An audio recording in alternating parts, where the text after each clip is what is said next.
कोणत्याही प्रकारचा कसलाही विचार न करता व्यवस्थितरित्या सर्वजण एकमेकाशी कनेक्ट राहून तो सण व्यवस्थित साजरा करण्यासाठी आपल्याला सर्वजण प्रयत्न करतात। तरी आज या कार्यक्रमानिमित्त मी एवढंच बोलतो की डॉक्टर बाबासाहेब आंबेडकरांबद्दल 2 शब्द मी बोलत आहे।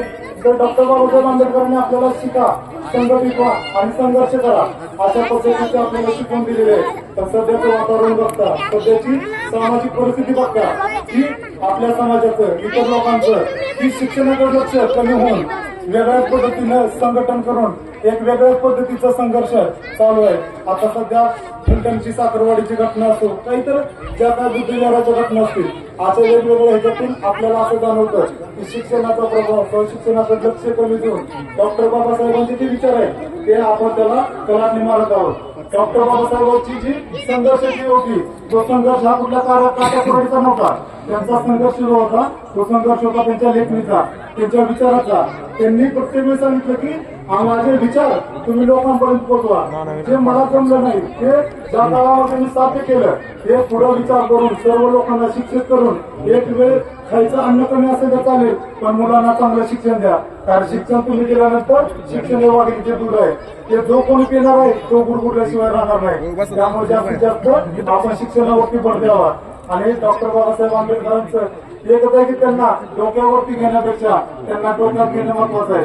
आजकालच्या काळामध्ये युवक पिढी, तरुण पिढी ही वेगळ्या विचाराने वेगळ्या दिशेने जात असेल तर डॉक्टर बाबासाहेबांचे विचार व डॉक्टर बाबासाहेबांचे जे काही काम आहे ते आपण सर्वांनी मिळून खालच्या स्थळापर्यंत पोहोचून डॉक्टर बाबासाहेबांनी कशासाठी, समाजासाठी काय केले हे दाखवणं आवश्यक आहे।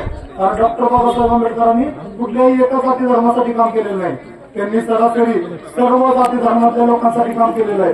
की ज्यावेळेस त्यांनी घटना लिहिण्याचं काम चालू होतं, त्यावेळेस ज्यावेळेची घटना लिहिण्याचं काम चालू होतं त्यावेळेस छत्रपती शिवाजी महाराजांचे स्वराज्य त्यांनी आपल्या डोळ्यासमोर ठेवलं होते की आपल्या राज्यामध्ये प्रत्येक घटक, जो बारका असो, मोठा असो, अल्पसंख्याक असो, त्या प्रत्येकाला समान न्याय, समान हक्क मिळेल याची जी बांधी स्वराज्यामध्ये होती छत्रपती शिवाजी महाराजांच्या, ती घटनेमध्ये करण्याचा त्यांनी प्रयत्न केला।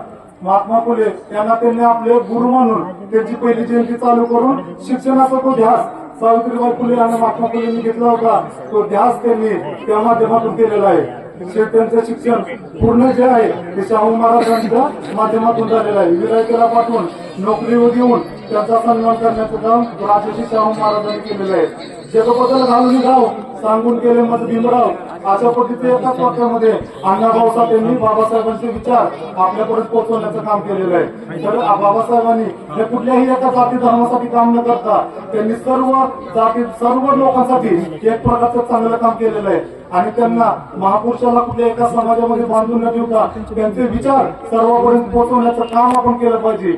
आज आपण ज्या महामानवाची जयंती करतोय, आज या ठिकाणी मी एवढं सांगतो की ज्या माणसाला शाळेमध्ये बसू दिलं नाही, ज्या माणसाला शाळेमध्ये बसू दिलं नाही, आज त्या माणसाचा प्रत्येक शाळेमध्ये फोटो आहे, त्या माणसाची जयंती आज आहे।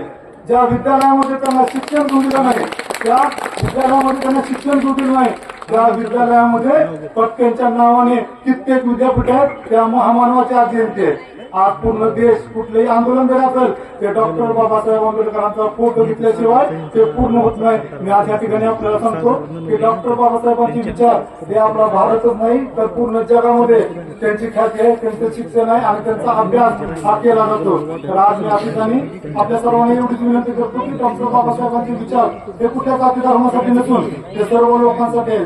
तर जातीमध्ये गुंतून राहण्यापेक्षा सर्व समाजाने आपण एकत्र येऊन कसं करता येईल त्यासाठी प्रयत्न करावा।